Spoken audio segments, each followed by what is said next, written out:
मधुबनी मालवा तहसील के अंतर्गत आने वाले ग्राम पीपलबेर में इंद्रावती नदी से रेत की खुदाई के दौरान एक प्राचीन प्रतिमा निकली है। देखने में ये प्रतिमा काफी बड़ी है, साथ ही चेहरे से नरसिंह भगवान की मूर्ति प्रतीत हो रही है। उस प्रतिमा में ही अन्य प्रतिमा भी बनी हुई है।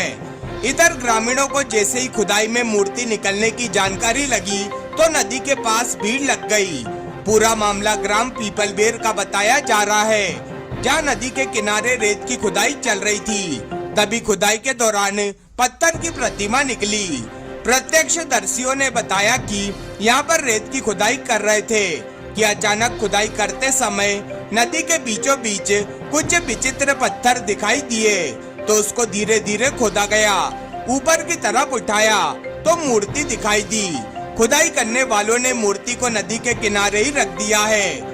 कुछ ग्रामीण इसे भगवान हनुमान की मूर्ति तो कुछ भगवान नरसिंह की मूर्ति मान रहे हैं। हालांकि खुदाई के दौरान मूर्ति खंडित हो गई है।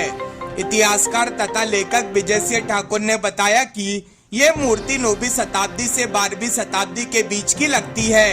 मूर्ति को देखकर प्रतीत होता है कि ये परमार कालीन मूर्ति हो सकती है। मूर्ति के पत्थर यहाँ के नहीं हैं। ऐसा लगता है कि कहीं दूसरे गांव से मूर्ति कभी यहाँ लाई गई हो।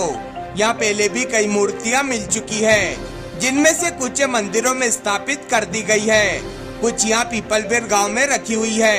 यहाँ निश्चित ही कोई पुराना मंदिर रहा होगा। इस क्षेत्र में गहन पुरातत्व शोध की आवश्यकता है। चंपालाल। ये मूर्ति निकली है, कहाँ से निकली है? ये रेहड़ा और पीपलबेर के बीच में नदी है।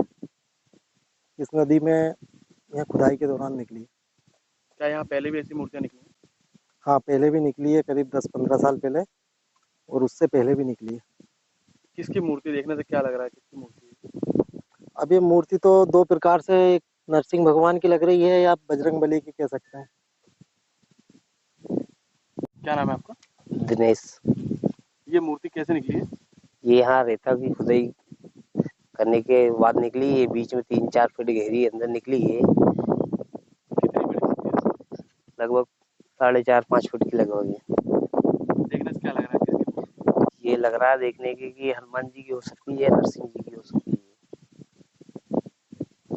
ये यहाँ पर मूर्ति निकली, किसकी मूर्ति और कितनी पुरानी मूर्ति हो सकती है? देखिए, ये करीबन 9 से 12वीं शताब्दी की प्रतिमा जैसी लगती है। ये मूर्ति के वास्तु से ये ऐसा प्रतीत होता है कि परमारकालीन मूर्ति हो सकती है।